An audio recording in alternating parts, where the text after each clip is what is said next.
तुम हमारा पानी बंद कर दोगे, हम तुम्हारा सांस बंद कर देंगे। We have no interest in war. We are not desirous of having a military conflict with any of our neighbors in any way, sending any signals of a negative nature to any of our neighbors because of this. This is purely retaliation for terror attack, nothing else. We want peace in the region. Yesterday we wanted peace, today we want peace, and tomorrow we want peace. And that requires talks on the table. India tried to weaponize Indus Water Treaty, which is a lifeline for the people of Pakistan. This is not possible, never possible, and this will not be possible, inshallah. जो delegation वज़ीर-ए-आज़म साहब ने form किया है, हम मुख्तलिफ ममालिक में जाएंगे और हम पाकिस्तान का मौक़िफ़ हाईलाइट करेंगे और पाकिस्तान का मौक़िफ़ अमन की मौक़िफ़ है। भारत एक बहुत ही कमज़ोर विकेट पे है जहाँ आप पानी को वेपनाइज करने की कोशिश करेंगे। मुख्तलिफ ममालिक में उनके हुकूमत होते हैं, पार्लियामेंटेरियंस होते हैं, उनके हम ब्रीफ करना चाहेंगे। इसलिए भारत और पाकिस्तान के दरमियान जब जंग छेड़ा जाता है तो उसका कॉन्सिक्वेंसेज सिर्फ भारत और पाकिस्तान तक महदूद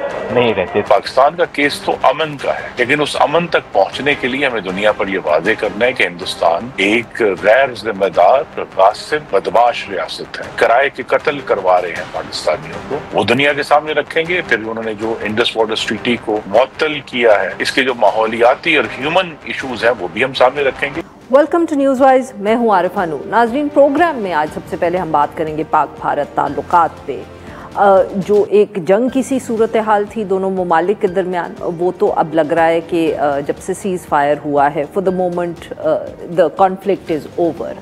मगर सिफारती तौर पे लग ये रहा है कि दोनों ममालिक के दरमियान जो एक जंग है या एक कशीदगी है वो अभी जारी है।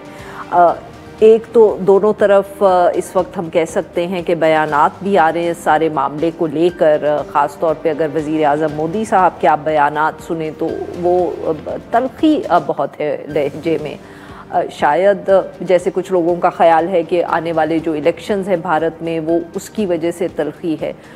दूसरी तरफ पाकिस्तान में एक तरफ जहाँ तल्ख ज़ुबान है, वहाँ साथ साथ ये भी कहा जा रहा है कि पाकिस्तान बातचीत करने में, डायलॉग करने में दिलचस्पी रखता है। मगर ये गुफ्तगू जो सिर्फ है ये डोमेस्टिक ऑडियंसेस के लिए नहीं है। दोनों ममालिक ने ये भी फ़ैसला किया है कि वफ़द जो है, सिफारती वफ़द कहा जा रहा है उनको, वो भेजे जाएंगे दुनिया के मुख्तलिफ ममालिक में। भारतीय वफ़द जो है वो तो इस वक्त मुख्तलिफ जो वफ़द हैं वो मुख्तलिफ मुल्कों के दौरे भी कर रहे हैं, वो वहाँ अपना पैगाम लेके इंडिया का केस प्रेजेंट कर रहे हैं। पाकिस्तानी वफ़द जो है वो कुछ दिनों में रवाना हो जाएगा। सबसे पहले उनका जो स्टॉप होगा, पड़ाव होगा, वो अमेरिका में होगा। वहाँ वो पाकिस्तान का भी पैगाम जो है, पाकिस्तान का जो मौक़िफ़ है उसको पेश करेंगे। अब अमेरिका ख़ास तौर पे यहाँ बहुत एक अहम मुल्क है, इसलिए भी क्योंकि उसका बहुत एक अहम रोल रहा इस सारे मामले में, सीज़ फायर में भी। आगे भी वो क्या ये रोल अदा करेगा पाकिस्तान की तरफ से, तो ऑफ़ कोर्स इसमें बहुत दिलचस्पी है, बार बार इसका जिक्र भी किया जा रहा है। भारत ना पहले कभी उनमें कोई ख़ास दिलचस्पी थी ना अब, और जिस तरह पब्लिकली इस दफ़े वाइट हाउस एडमिनिस्ट्रेशन ने ये दावा भी किया है कि उनका बहुत अहम रोल रहा इस कॉन्फ्लिक्ट को रुकवाने में, वो भी भारत को कोई ख़ास बात पसंद नहीं आई। मगर कितनी दिलचस्पी है beyond the statements of president Trump, क्योंकि बहुत से लोगों का ये ख्याल है कि जो सदर है डोनाल्ड ट्रंप, वो गुफ्तगू में बहुत बात करते हैं क्योंकि इस सारे मामले की, मगर इसका ये मतलब नहीं है कि वो इस इशू में कोई ख़ास दिलचस्पी रखते हैं। मगर सदर के अलावा वाशिंगटन डीसी में बहुत से लोग हैं, स्टेट डिपार्टमेंट है, जो एक ख़ास ज़ाविये से इस सारे मामले को माजी में देखते रहे हैं, अब भी देखते हैं। क्या उनकी सोच मुख्तलिफ है? मुख्तलिफ है तो क्या उससे कोई फ़र्क पड़ सकता है?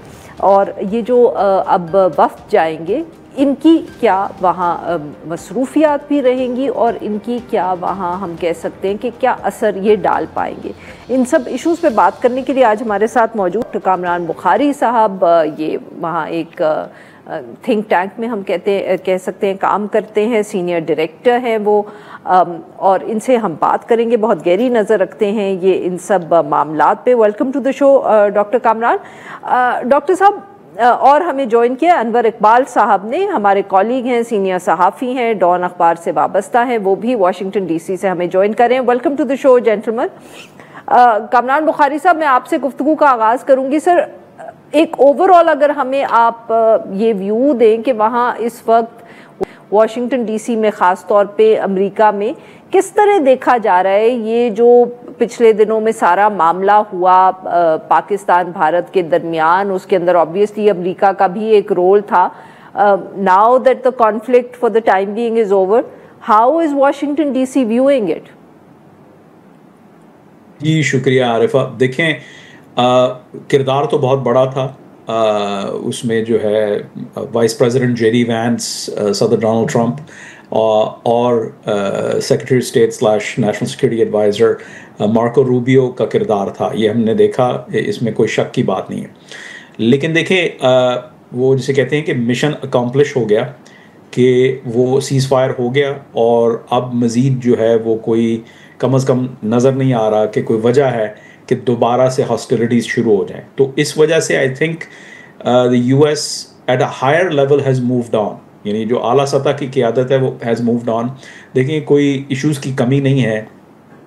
वो जो यूक्रेन का जंगबंदी की जो कोशिशें हो रही हैं, वहाँ पे भी मामला अटका हुआ है। ईरान के साथ बातचीत चल रही है, गज़ा के अंदर बातचीत चल रही है कि वहाँ जंगबंदी हो। यानी कहने का मकसद ये है कि डोमेस्टिकली और इंटरनेशनली इश्यूज़ की कमी नहीं है। लेकिन ज़ाहिर है जो पाकिस्तान वॉचर्स हैं मुख्तलिफ डिपार्टमेंट्स एंड एजेंसीज़ के अंदर, वो इसको देख रहे हैं। फिर यह है कि मीडिया के अंदर एक बाज़गश्त हो रही है जो कि पहले कभी नहीं हुई, और वो ये है अबाउट चाइनीज़ मिलिट्री हार्डवेयर और पाकिस्तान की and to a lesser extent Pakistan की जो मिलिट्री फोर्सेस की ह्यूमन वेयर या ट्रेड क्राफ्ट परफॉर्मेंस रही है। तो उसके ऊपर बातचीत चल रही है। सदर डोनाल्ड ट्रंप जो है नॉट सो मैनी वर्ड्स उन्होंने कहा है कि मतलब ये एक्सप्रेस किया है कि वो पाकिस्तान के साथ ताल्लुकात चाहते हैं। यानी वो जो एक झुकाव था कि जी भारत हमारा एलाय है और पाकिस्तान के बारे में वो नॉट रियली श्योर किस किस्म का रिलेशनशिप होना चाहिए, आई थिंक दैट्स चेंज्ड, और या वो चेंज होने जा रहा है। उसकी वजह यह है कि ये इंतज़ामिया जो है, ट्रंप इंतज़ामिया दिलचस्पी रखती है ट्रेड में, और उसमें जो है वो साइड्स नहीं चूज़ कर रहे। फिर दूसरी बात ये है कि यहाँ ये भी सवाल उठाए जा रहे हैं कि अगर भारत आपका एलाय है और चाइना के अगेंस्ट, तो अगर जो भारत की इस वक्त परफॉर्मेंस रही है इस जंग के अंदर, और जो जहाज़ गिरे हैं उनके, और ओवरऑल जो भारतीय इंफॉर्मेशन ऑपरेशंस हैं, जो मीडिया के अंदर जो गुफ्तगू जिस लेवल की हुई है, उससे जो है I mean the questions are being raised कि भाई ये हमारा जो एलाय है वो उसकी काबिलियत क्या है। तो ये सवाल जो है ना किए जा रहे हैं, पब्लिकली नहीं किए जा रहे, लेकिन कम अज़ कम जो है इस पे गुफ्तगू हो रही है, जिन्हें हम कहते हैं अपना दानश्वरी के हलकों के अंदर। बिल्कुल ठीक जी। अनवर इकबाल साहब, सर आपने कामरान साहब की गुफ्तगू सुनी, आप इत्तेफाक करेंगे उनसे? आप भी ऐसे ही देख रहे हैं जो इस वक्त गुफ्तगू हो रही है, या जैसे कामरान साहब ने कहा कि कुछ तो पब्लिकली हमें नज़र आ रहा है, कुछ बंद कमरों में शायद हो रही है, पर यू वुड ऑल्सो अग्री कि ये ऐसे ही इश्यूज डिस्कस हो रहे हैं जैसे वो कह रहे हैं? नहीं, उनकी बात बिल्कुल दुरुस्त है, सही उन्होंने तजिए किया हालात का। ज़रा हम मेरा ख्याल है कि थोड़ा सा प्रोग्राम देखें ना अपने वफ्द का, और तो उससे भी कुछ बातें वाज़ेह होंगी। हमारा वफ्द जो है वो पहली को पहुंच रहा है न्यूयॉर्क में। सर अगर आप इजाज़त दें मुझे तो हम वफ्द पे फिर आते हैं। अगर आप पहले ज़रा बर्ड्स आई व्यू पे कुछ ऐड करना चाहें तो कर लें, then we can move on to the वफ्द।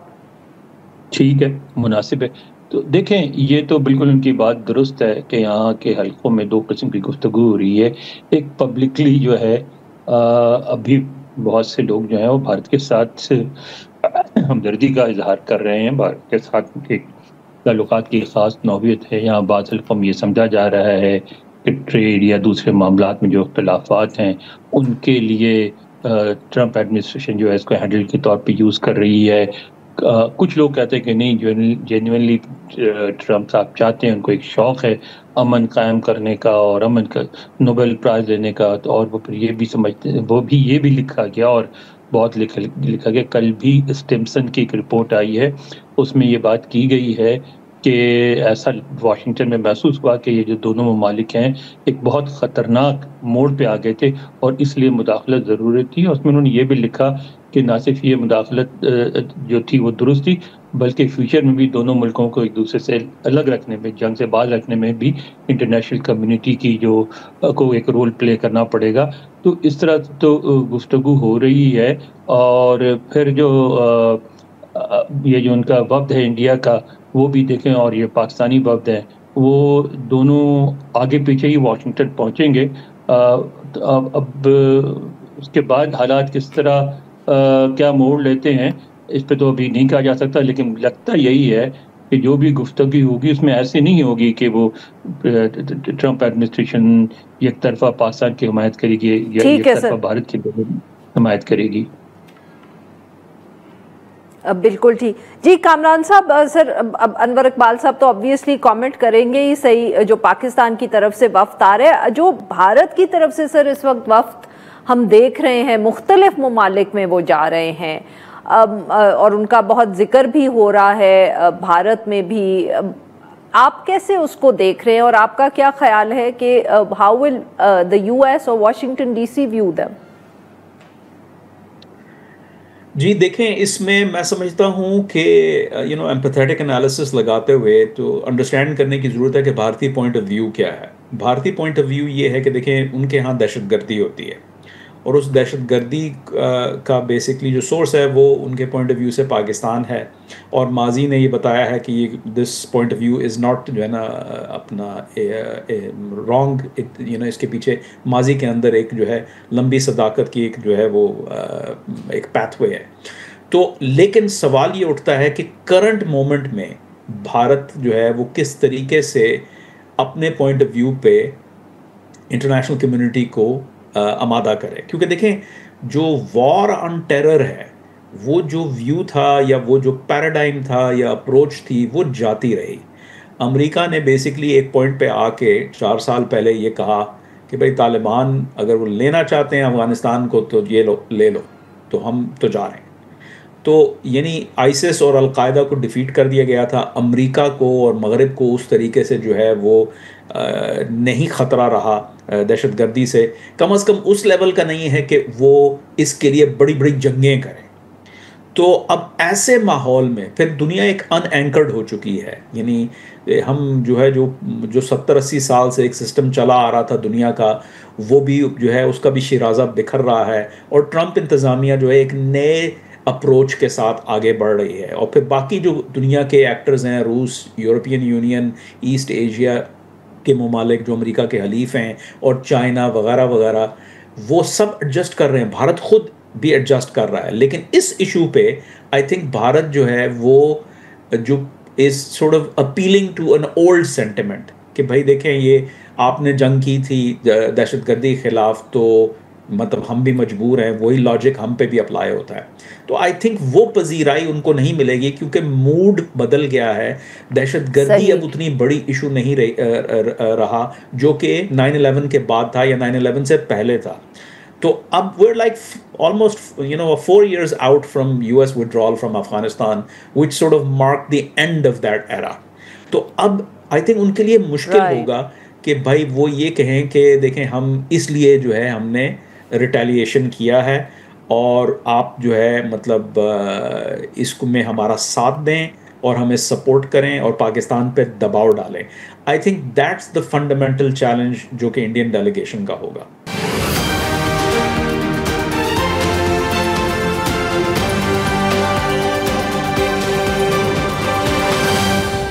Anwar साहब, सर आपसे अब वही जो पाकिस्तान से वफ्द आ रहा है, वो न्यूयॉर्क पहले जा रहे हैं, फिर वो वाशिंगटन डीसी आ रहे हैं, अब आप कैसे देख रहे हैं? और वो क्योंकि अभी तक जो एटलीस्ट मुझे समझ आया है कि वाशिंगटन डीसी में तो ये भी वाजे नहीं है कि वो किससे मिल रहे हैं।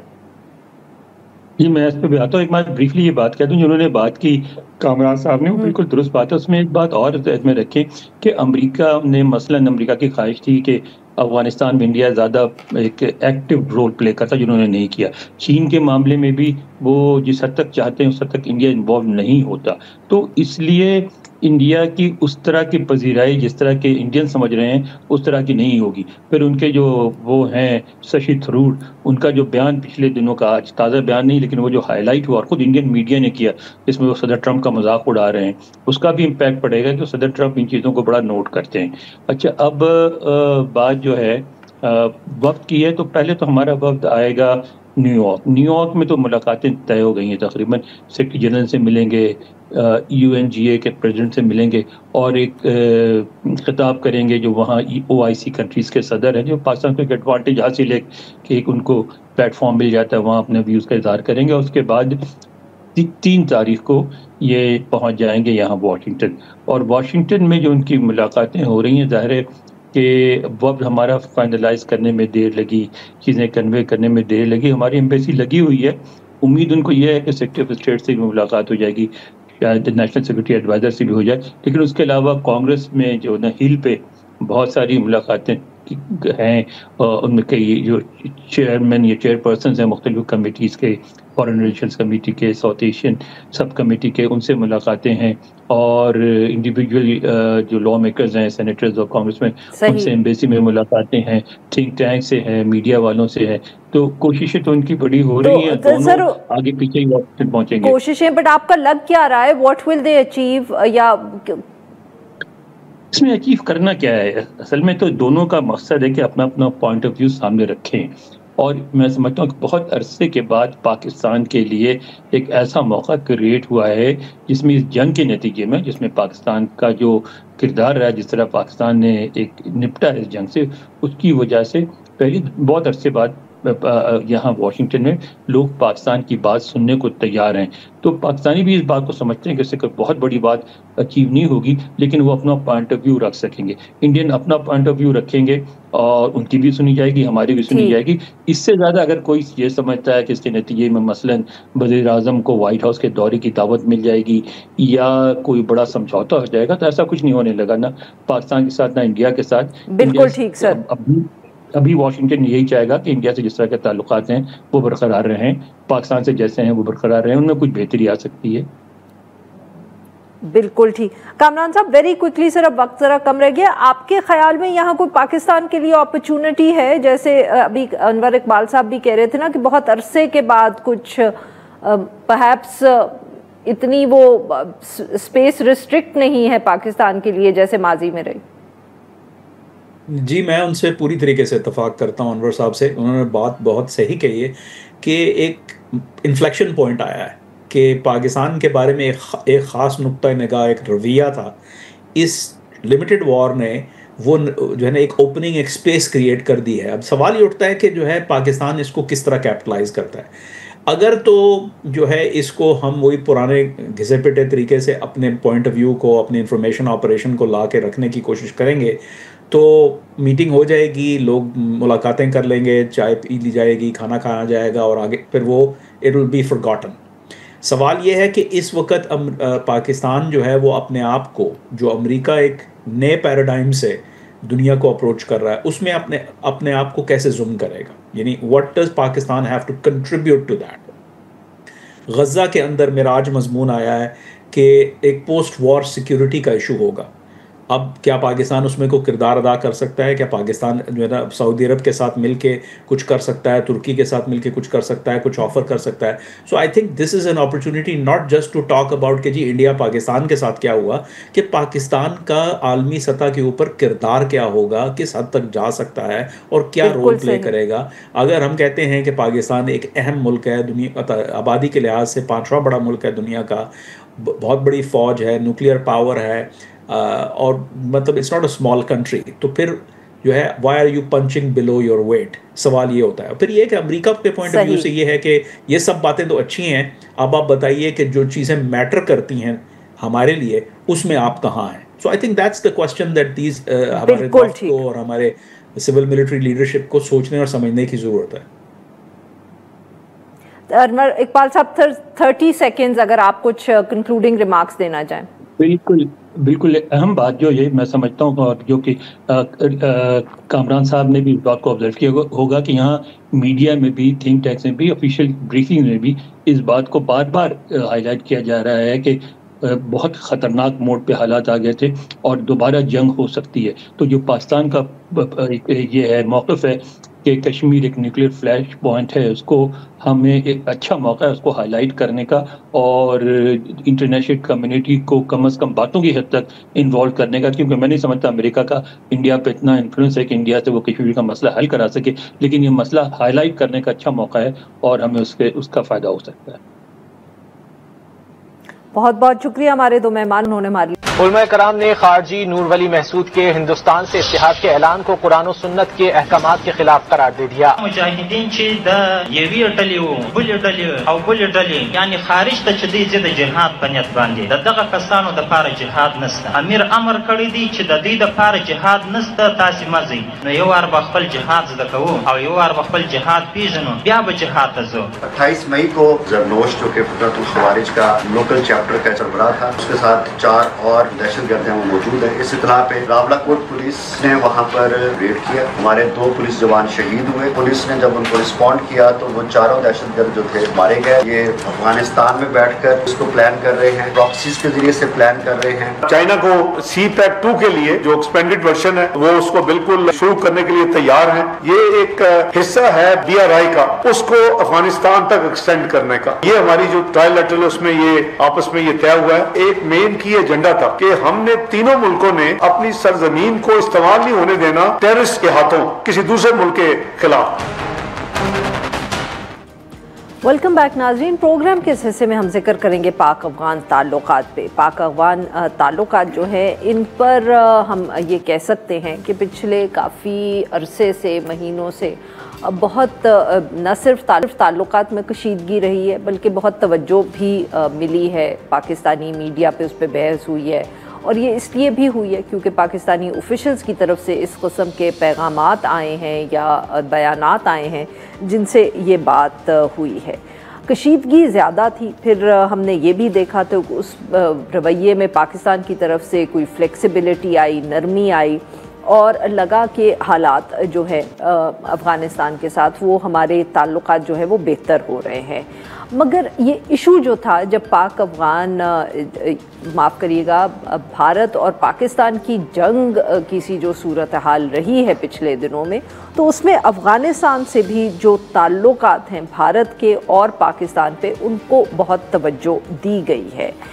एक तरफ तो बार बार जो भारतीय हुकूमत थी उसकी तरफ से इस तरह के बयानात आ रहे थे सामने कि जैसे वो अपने ताल्लुकात अफ़गानिस्तान से बेहतर करने की कोशिश कर रहे हैं। BBC पश्तो ने तो ये भी रिपोर्ट किया कि जो अफ़गान तालिबान की हुकूमत है उसके जो नायब वज़ीर दाखिला है उन्होंने इस सारे मामले के दौरान एक खुफिया दौरा भी किया भारत का। इसके साथ साथ फिर हमें ये भी बताया गया कि जो वज़ीर ख़ारजा है जयशंकर साहब भारत के, उन्होंने फ़ोन पर बात की अफ़गानिस्तान के जो कायम मुकाम वज़ीर ख़ारजा है उनसे। बार बार ये तासुर देने की कोशिश की जा रही थी कि जैसे भारत और अफ़गानिस्तान के दरमियान जो ताल्लुकात हैं वो बेहतर हो रहे हैं और ये भी शायद इस तासुर का हिस्सा था कि उसकी वजह से पाकिस्तान को मसाइल होंगे, क्योंकि वैसे भी जो सिक्योरिटी सिचुएशन थी जिसकी वजह से कशीदगी रही है अफ़गानिस्तान और पाकिस्तान में, अब ये बहुत लोगों का ख़याल है, ख़दशात हैं कि आने वाले दिनों में जो टेररिज़म है पाकिस्तान में उसमें शिद्दत जो है वो बढ़ सकती है। But then there was a news to the contrary, और वो ख़बर ये थी जो चीन, अफ़गानिस्तान और पाकिस्तान की आपस में एक मुलाकात हुई और उसके अंदर जो CPEC और BRI का एक जो एजेंडा है उसको अफ़गानिस्तान तक ले जाने की अब बात की गई। इसके साथ साथ गुज़िश्ता रोज़ एक और बहुत अहम डेवलपमेंट हुई और वो ये थी कि अफ़गान तालिबान के एक कमांडर जो है सईदुल्लाह सईद, उनका एक बयान सामने आया जिसको पाकिस्तान में बहुत खैर मकदम किया गया और वो यही था कि अफ़गान जो सरज़मीन है उससे पाकिस्तान पर या किसी भी और मुल्क पर हमले या दहशतगर्दी करना जो है उसको मना किया गया है। बट यहाँ सवाल उठे कि ये कमांडर की तरफ से बयान क्यों आया, ये रियासत जो है या अफ़गान हुकूमत जो है उसकी तरफ से क्यों नहीं आया। और दहशतगर्दी के वाक़यात तो रहे हैं, आज़ाद जम्मू कश्मीर से भी पुलिस ने ये बताया कि वहाँ भी एक दहशतगर्दी का जो वाक़या है उसको रोका गया है। उसके अलावा आज बॉर्डर पर भी अफ़गान तालिबान और पाकिस्तान के दरमियान फायरिंग हुई है, क्योंकि बकौल पाकिस्तान के अफ़गान तालिबान वहाँ एक चौकी बनाने की कोशिश कर रहे थे। इन सब इश्यूज़ पे बात करने के लिए आज साथ मौजूद हैं ताहिर खान साहब, सीनियर सहाफ़ी हैं, माहिर हैं बहुत, अफ़गान अमूर पे बहुत गहरी नज़र रखते हैं। और हमें ज्वाइन किया है एहसानुल्लाह टीपू महसूद साहब ने, सहाफ़ी हैं, director Khurasan diary. Welcome to the show both of you. जी ताहिर साहब, आपसे गुफ्तगू का आगाज़ करेंगे। बहुत हम कह सकते हैं तेज़ी से डेवलपमेंट्स हुई हैं भारत की तरफ से, जो एक हमें लगा कि जैसे वो रीच आउट कर रहे हैं इंडिया को, फिर पाकिस्तान की तरफ से भी जो कोशिशें थी, खैर वो तो पहले से जारी थी, फिर चीन के साथ मुलाकात, फिर कमांडर का बयान। आप इस सबको will you see it as part of a whole, मतलब कि ये सब बिल्कुल आपके लिए मुख्तलिफ वाक़यात हैं, या आप इनको एक सिलसिले की कड़ी देख रहे हैं? सबसे पहले जाऊंगा कमांडर वाले, क्योंकि वो ताज़ा है। तो आपने उसको अगर सुना होगा, क्योंकि उर्दू तर्जुमे के साथ वो मतलब एक तर्जुमा हुआ है, उसने कहा है कि पुराने अमीर के जो बयान था अमीर का उनका, उसकी तरफ कहा है, अताअत की बात की है उसकी, और उसने यही कहा कि अफ़गानिस्तान से जो बाहर जाएगा वो जिहाद नहीं है। 2023 अगस्त में तालिबान का जो एक दारुल इफ्ता है, जो फतवे जारी करते हैं मुख्तलिफ मामला पे, ये वाला इशू बाहर जाने का ये उनको पेश किया गया था, और तकरीबन 36 सफ़ों का जो मैंने पढ़ा है, मेरे पास मौजूद है, पश्तो ज़ुबान में है।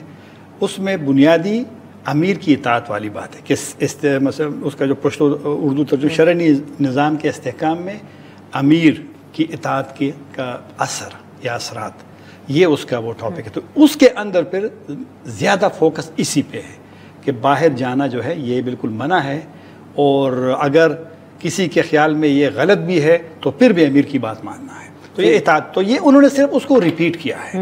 और जिस तरह आपने कहा कि पाकिस्तान, बट सर रिपीट क्यों किया इस वक्त पे? ये तो मतलब कि वहाँ पर काबल में एक होता एक सेमिनार था, और उसके अख्तिताम पे ये था। ये अब मालूम नहीं है कि आया उससे पहले किसी ने कोई इस तरह बात की हो जो ये किया, या मुमकिन है, क्योंकि ये वाला जो अमीर का वो था, ये बार बार वहाँ पर इसका जिक्र होता है। तीसरी बात मेरी नज़र में मुमकिन है कि अमीर के और दारुल इफ्ता के उस फतवे को शायद कुछ अफ़गान, कई अफ़गान उसको नहीं मानते, और TTP के साथ, हाफिज़ गुलबादर और दीगर के साथ वो कर पाकिस्तान आते हैं। मुमकिन है कि वो स्ट्रेस करने के लिए मुख्तसर, यानी कि वो डोमेस्टिकली अपने लोगों के लिए, अपने लोगों के लिए, और उसमें पाकिस्तान, उस फतवे में पाकिस्तान का जिक्र नहीं है। लेकिन जाहिर बात है पाकिस्तान में मसला है ना, चीन में तो नहीं है ना, ईरान में तो ईरान में तो दाइश ने हमले किया है, TTP ने तो नहीं किया ना, तो लिहाजा वो दाइश तो दूसरा मुख्तसर चीन का ये इनफॉर्मल मीटिंग थी, इसकी बिल्कुल अहमियत है। ये जो सेफरी की हुई है, सेफरी की अभी होना है इसी साल काबुल में, ऑलरेडी इसका फैसला हुआ है, और चीन चाहते हैं कि पाकिस्तान और तालिबान, और अब से नहीं, 2017 में एक बहुत बड़ा धमाका हुआ था, ट्रक बम जर्मन एम्बेसी के करीब जी, अशरफ गनी की हुकूमत में। फिर चीन के वज़ीर ख़ारिजा ताल्लुकात ख़राब हो गए थे, वो काबुल गए, फिर यहाँ आए, फिर ये सेफरी की फोरम बना। तो 2017 से लेकर ये मुसलसल इनकी मीटिंग्स होती है, तो इसकी बड़ी अहमियत है, क्योंकि चीन चाहता है कि ताल्लुकात अगर इनके अच्छे ना हो पाकिस्तान और अफगानिस्तान के, तो उनके तो CPI को BRI वो नहीं हो सकता। मुख्तसर अगर आप भारत वाला बाद में करूँगा, जी, we'll just come back to it, we'll come back to the thing। जी टीपू साहब, आपने सुनी बात ताहिर साहब की, तो सर बट हम यहाँ बैठ के ये समझ रहे हैं कि ये जो चीन वाला भी वाक़या हुआ, या ये जो कमांडर का एक बयान आया, और जो हमारी तरफ से, पाकिस्तान की तरफ से भी पिछले दिनों में ज़रा एफर्ट की गई है, एक ज़रा हमारी तलखी जो थी टोन में वो भी कमी आई है, कुछ इम्प्रूवमेंट आप देख रहे हैं पाक अफगान ताल्लुकात में? मैं तो पर्सनली देख रहा हूँ और मैं काफ़ी हद तक देख रहा हूँ। उसमें ये कि आप दोनों तरफ के जो हुकाम है जो इस इशू को बराह रास्त देख रहे हैं, तो उनसे बात वो भी काफ़ी यानी ऑप्टिमिस्टिक इस हवाले से कि जो डिप्लोमेटिक एक ब्रेक डाउन था उसके बाद दोबारा से चीज़ें रिस्टोर हुई हैं। उसमें सादिक साहब ने काफ़ी कलीदी किरदार अदा किया, फिर इसहाक डार साहब भी चले गए वहाँ पे, उनकी जो एंगेजमेंट्स रही काबुल में, फिर ये जो ट्राइलेटरल हुआ बीजिंग में, तो ये सारे आउटकम जो हैं वो पॉजिटिव आउटकम्स हैं। और दूसरा ये कि ये जो कमांडर की आपने बात की, तो ये तो मुसलसल यानी अफगान तालिबान के जो हैं उनको ये फतवा ताहिर खान साहब ने अच्छी तरीके से एक्सप्लेन किया कि आप नहीं जा सकते, ये जायज़ नहीं है कि अफगान तालिबान के जो फाइटर्स हैं वो जाके किसी और मुल्क में लड़े। लेकिन ये सिर्फ उन्होंने नहीं बल्कि जो टीटीपी के सरबराह नूर वली महसूद, उन्होंने भी 2-3 मौक़ों पर ये बात की कि यानी अब रिसेंटली उन्होंने वीडियो मई में एक वीडियो रिलीज़ किया जिसमें वो खुद कहते हैं कि हमें कोई मैन पावर हमारे पास काफ़ी है, हमें फॉरेन फाइटर्स की ज़रूरत नहीं है। और अफगान तालिबान की तरफ से उनका इशारा है, आप लोगों ने अगर हमारी मदद करनी हो तो आप कलम के ज़रिए करें, आप पैसों के जरिए करें। ये अफगान तालिबान को वो कह रहे हैं, अफगान तालिबान को कह रहे हैं, लेकिन आप खुद तो नहीं रोक रहे ना। तो हमें तो सॉरी मैं आपकी बात काट रही हूँ, बट कहना मैं ये चाह रही थी कि सर हमें तो अफगान तालिबान से तो कम यही शिकायत है कि वो टीटीपी को नहीं रोकते, या हमें ये भी शिकायत है कि वो टीटीए वाले हम पर हमला कर। दोनों शिकायतें हैं। पहले तो ये था कि टीटीपी जो है उनकी पूरी लीडरशिप वहाँ पे बैठी है, वहाँ पे सब प्लानिंग होती है और पाकिस्तान में वो लोग आके हमले करते हैं, बल्कि सिर्फ लीडरशिप नहीं, उनके जो फुट सोल्जर्स हैं वो तश्कील करके पाकिस्तान आ जाते हैं। अब रिसेंटली जो उन्होंने एक पूरे तश्कील को वो एलिमिनेट किया था 70 के करीब शुमाली वज़ीरिस्तान में। लेकिन वो उसके बाद आपको याद होगा कि जब ये इंटर्म गवर्नमेंट थी केयर टेकर अनवर काकड़ साहब की, तो उन्होंने प्रेस कॉन्फ्रेंस भी की थी जिसमें उन्होंने खुद कहा, यानी उन्होंने कहा था कि बड़ी तादाद में जो अफगान तालिबान के फुट सोल्जर थे या उनके जो सुसाइड बम्बर थे वो पाकिस्तान में आके हमले करते हैं। बल्कि उन्होंने एक फिगर भी कोट किया था कि 16 के करीब जो अफगान खुदकुश हमलावर थे उन्होंने पाकिस्तान में हमले किए हैं। तो ये एक और एडिशनल मसला आ गया दोनों ममालिक के बीच में।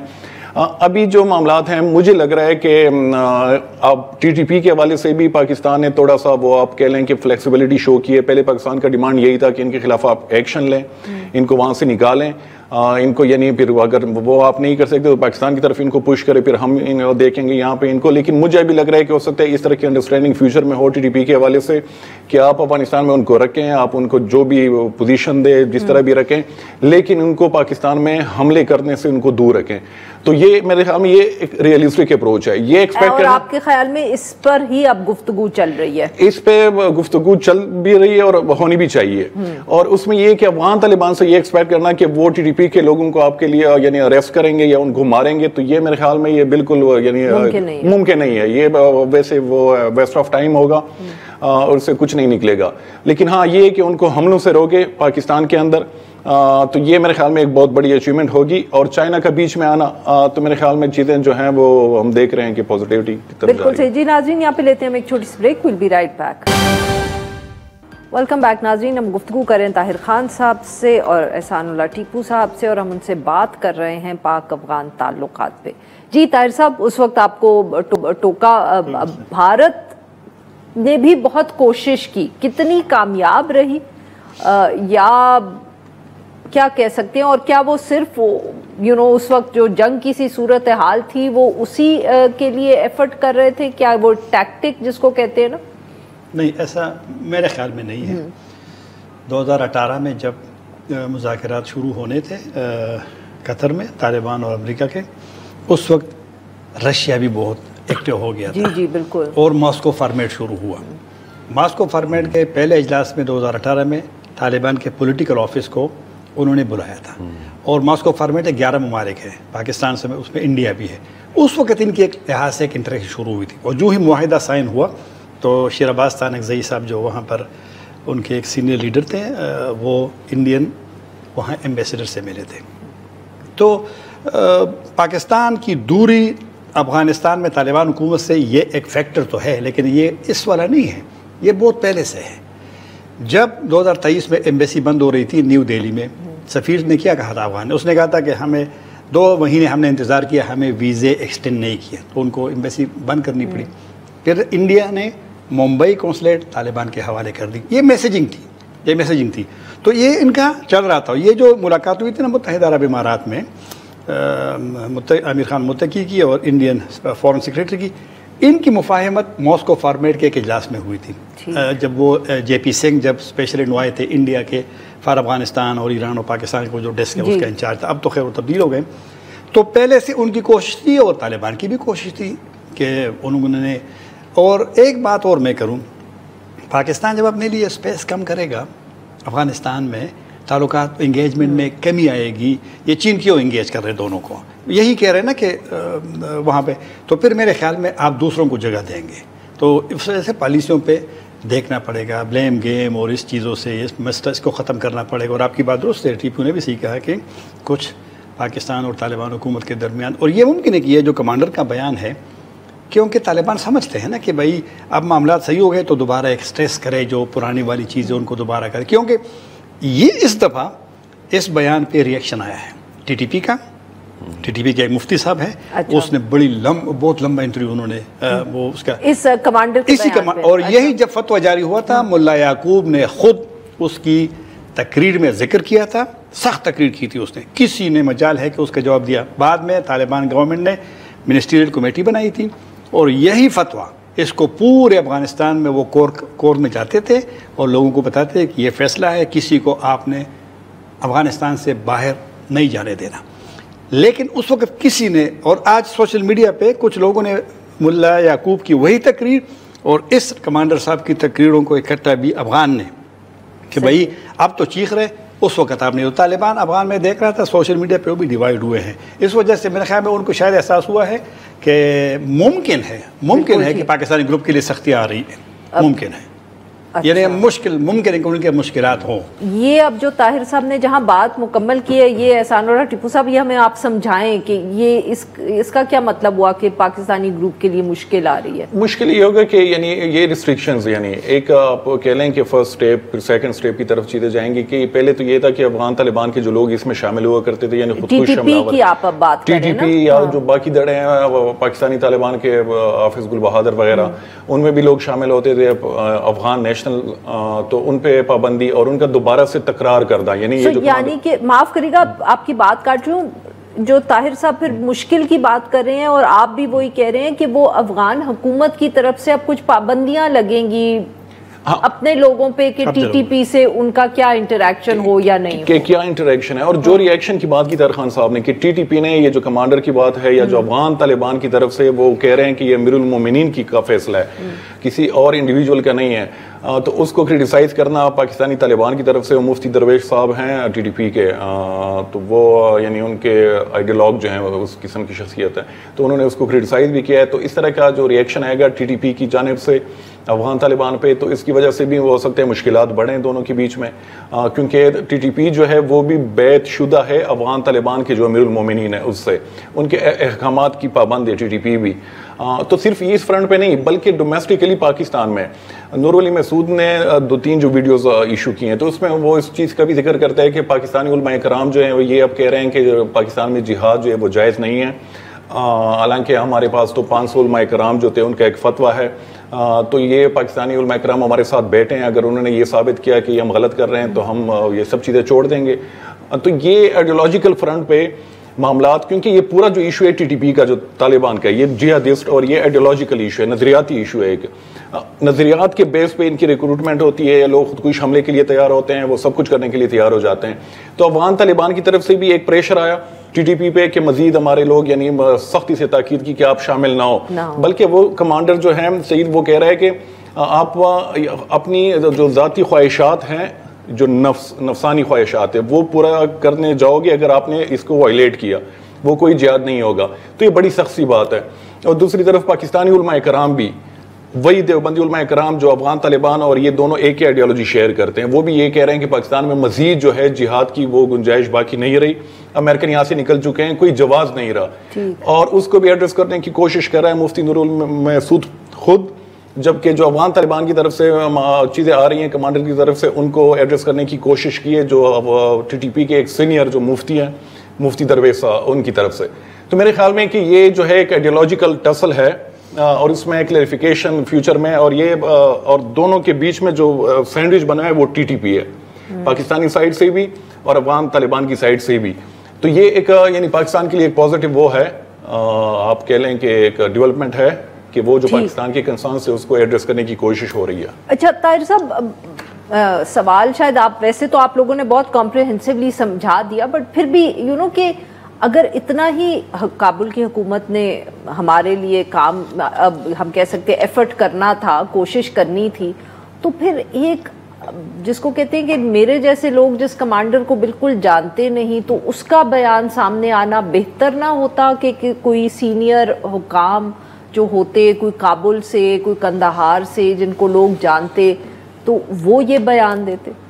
मैंने तो आपको कहा कि जब फतवा जारी हुआ था अगस्त 2023 में, उस फतवे का इब्तिदाइया जो है वो तालिबान के अमीर ने खुद लिखा है। दूसरी बात, मुल्ला याकूब तालिबान का जो मौजूदा सेटअप है उसमें वो आप उसको दूसरे तीसरे चौथे पे किसी भी स्टेज उसमें वो ला सकते हैं। कंदहार वाला बैकग्राउंड, मुल्ला उमर का बेटा, फिर जवान, फिर मिलिट्री कमीशन का साबिक सरबर, काफ़ी सारी चीज़ें डिफेंस में, ये तो चीज़ें आई हैं। ये जो बात, और ये आपने का जिक्र किया ना, बात टीपू ने भी की, कुछ स्टेप्स लिए गए हैं अफगान्स के हवाले से, गिरफ्तार भी हुए हैं जो पाकिस्तान से वापस जा रहे थे। आपको याद होगा पहले जब कोई यहाँ पर होता ना, कोई अफगान की जुल्टी उसकी हो जाती, अफगान तालिबान की टीटीपी से मिल करके जब लड़ते थे, तो वहाँ पर उनको हीरो पेश किया जाता था। अच्छा। और आजकल वो ग्राफिक्स बहुत ज़्यादा है जनाब, उसकी तस्वीर, और ये जिस तरह बातगीस के गवर्नर, डिप्टी गवर्नर के जो बेटा डी खान में किसी जगह पे, डी खान में था शायद, तो बड़ा वहाँ पर एक उन जनाजों पे भी एक लिहाज से पाबंदी है।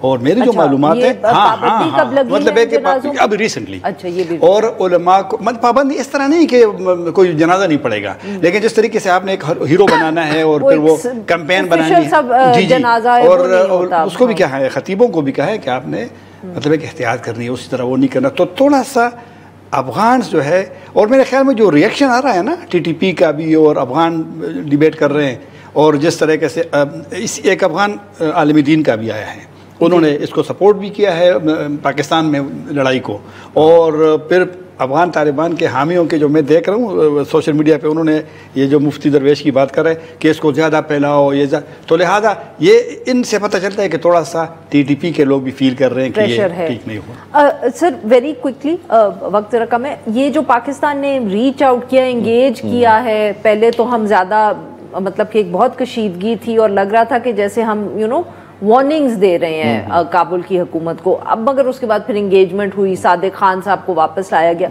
ये सब उसका नतीजा है? मुझे उसी का नतीजा लग रहा है। वहाँ पे ये अंडरस्टैंडिंग डेवलप करना दोनों के बीच में कि ये जो सिक्योरिटी के मामलात हैं, यानी ये बाकी जो मामलात हैं उनको वो ख़राब कर रहे हैं, चाहे वो बॉर्डर के मामलात हों, जो क्लेशेस होती हैं, डिस्प्यूट्स वगैरह, जो बायलैटरल ट्रेड हो या अफगान ट्रांसएटलांटिक ट्रेड हो।